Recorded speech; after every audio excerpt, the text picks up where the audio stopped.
Gatot Nurmantio bersuara lantang teriak keras, saudara. Kalau hak angket tersumbat, maka bakal ada parlemen jalanan dan kekacauan, katanya. Astagfirullahaladzim. Nanti kita akan adu logika ya dengan mereka-mereka yang terus ngotot urusan hak angket. Kita baca beritanya dulu nih ya.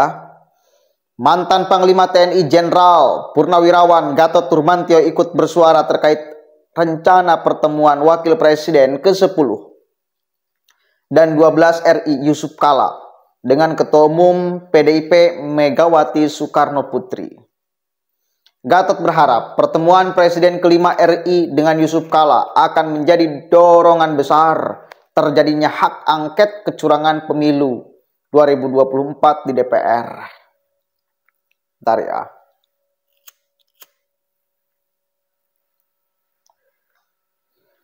Ya, yang diharapkan berjuang bersama-sama untuk menyelamatkan negeri ini melalui jalan yang terakhir di negeri ini sesuai aturan yang ada, ya hak angket tadi, kata Gatot.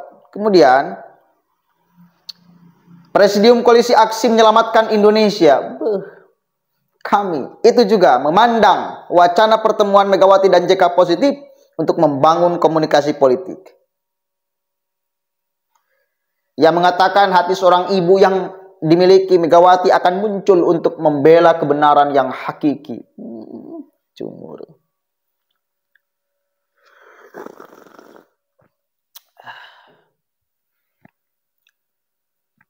Bentar. Katanya kalau hak angket ini tersumbat, maka akan terjadi parlemen jalanan dan kekacauan. Pertanyaan saya kebalik nih. Bila hak angket ini tetap dipaksakan, apakah enggak khawatir terjadi kekacauan? Apakah enggak khawatir terjadi demo besar-besaran di jalanan pendukung Prabowo Subianto? Yang enggak terima, mereka ngotot atas nama apapun aja, tidak menerima kekalahan. Di berbagai provinsi, pendukung Prabowo itu terbesar, bos. Anies itu cuma berapa provinsi? Ganjar apalagi? Di Jawa Tengah yang menjadi basis Banteng juga jebol kok. Bayangkan kalau pendukung Prabowo Subianto bergerak di berbagai daerah yang nyoblos kemarin Prabowo Subianto, memenuhi Jakarta, bagaimana? Jadi bukan hanya katakan tersumbatnya hak angket lalu bakal terjadi kekacauan dan parlemen jalanan, ya, juga berpotensi akan terjadi kekacauan bila ini tetap dipaksakan. Mereka yang kalah tidak mau terima. Emang menutup kemungkinan? Enggak menutup kemungkinan.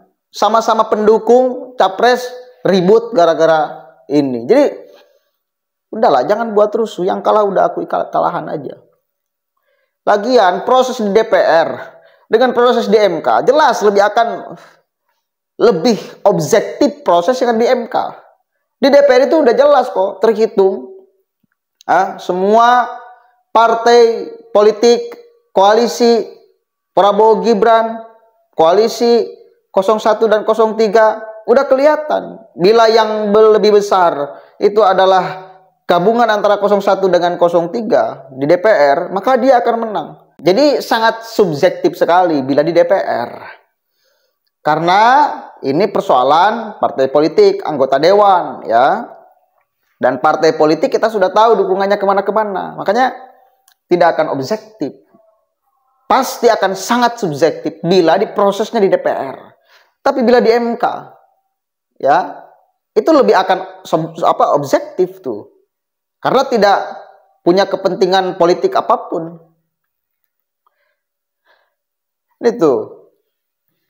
Kalau Anda meragukan proses di MK, ya terus di DPR, emang kita akan meyakini prosesnya akan benar. Kita juga akan sangat meragukan proses di DPR. Ya udah aja semuanya saling curiga kalau seperti ini. Bubar negara. Di samping itu, kata dia, JK yang telah 2 kali menjabat sebagai wakil presiden juga sangat berpengalaman di bidang politik. Pertemuan keduanya, kata dia, penting untuk mematangkan perjalanan Indonesia ke depan. Tentunya apa yang pernah diukir oleh mereka berdua ini tidak mau dirusak hanya untuk kepentingan keluarga saja. Komunikasi politik itu perlu untuk mematangkan perjalanan negeri ini lebih lanjut, ujar Gatot. Kemudian, Gatot meyakini penggunaan hak angket sendiri telah memenuhi persyaratan dan akan terrealisasi. Menurutnya, penggunaan hak angket menjadi jalan terakhir karena meragukan mekanisme hukum melalui Mahkamah Konstitusi dan Bawaslu. Apalagi proses di DPR. Orang akan sangat lebih meragukan daripada proses di MK dan Bawaslu. Kan itu.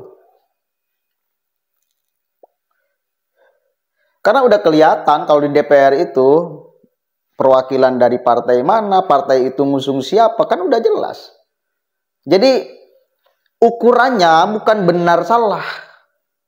Ukurannya adalah ini partai mana yang lebih besar. Kan itu ukurannya, bukan benar salah. Bukan benar salah kalau di DPR. Jelas itu hitung-hitungannya. Kalau di MK ya mendinglah agak objektif. Kalau di Bawaslu mendinglah karena tidak ada keterikatan kuat partai politik, bukan anggota partai politik pengusung lagi. Kan itu. Jadi akan lebih objektif bila diproses di MK dan di Bawaslu daripada di DPR. Apalagi goal set paling ujung mentok nih. Proses di DPR, hak angket itu cuma menghasilkan rekomendasi, tidak bisa membatalkan hasil pemilu. Kan itu, kata Yusril Iza Mahendra tuh. Ya sekarang hukum kita, Mahkamah Konstitusi bagaimana bisa dipercaya? Bawaslu bagaimana bisa dipercaya? Maka secara aturan di negeri ini tempat terakhir ya hak angket itu saja, kata Gatot. Kalau itu nggak bisa ya terpaksa parlemen jalanan nanti yang bekerja. Kan sayang kalau pakai parlemen jalanan, bisa terjadi kekacauan dan sebagainya. Tapi kalau hak angket ini berjalan, ini kan kita lihat saja nanti. Jadi kebenaran mana yang benar terjadi. Nah itu, sambung dia. Justru bila di DPR, prosesnya akan sangat normatif. Bukan normatif, sangat subjektif satu kali lagi. Hitung-hitungannya bukan benar salah. Patokannya bukan benar salah. Bukan. Bukan benar salah, udah kelihatan. Partai katakan 02 ya, pengusung 02, Gerindra, Golkar, kemudian PAN ya, PBB dan lainnya, Gelora dan lain sebagainya. Segitu. Cuma lalu kemudian 01 dan 03 misal bila digabung, ya udah, ukurannya bukan kebenaran. Ukurannya hitung-hitungan lebih besar mana. Kan itu bukan kebenaran. Kalau di MK, kalau di Bawaslu, itu tidak ada ikatan kuat terkaitan dengan partai politik. Nggak ada. Nggak ada. Jadi akan sangat lebih bisa objektif. Bila persoalan ini diproses di MK, bila persoalan ini diproses di Bawaslu. Begitu, bos.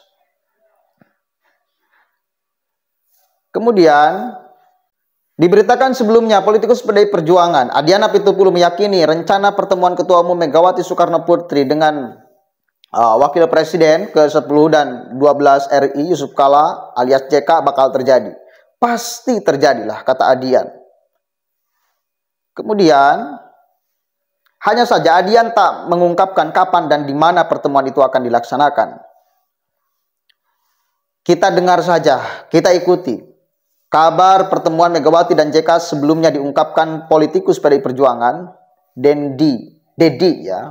Kemudian Dedi mengatakan dirinya tidak mengetahui secara detail mengenai kapan pertemuan itu akan digelar. Saya dengar begitu, Megawati bertemu JK, tapi pastinya nggak tahu.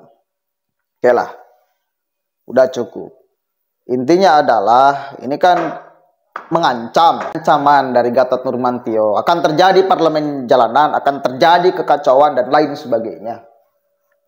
Pertanyaan saya kebalik, bila tetap ini dipaksakan hak angket, apakah juga pasti akan terjadi perdamaian? Apakah pendukung 02 akan diam saja? Jangan-jangan ini akan lebih menghadirkan kekacauan, kerusuhan. Hah?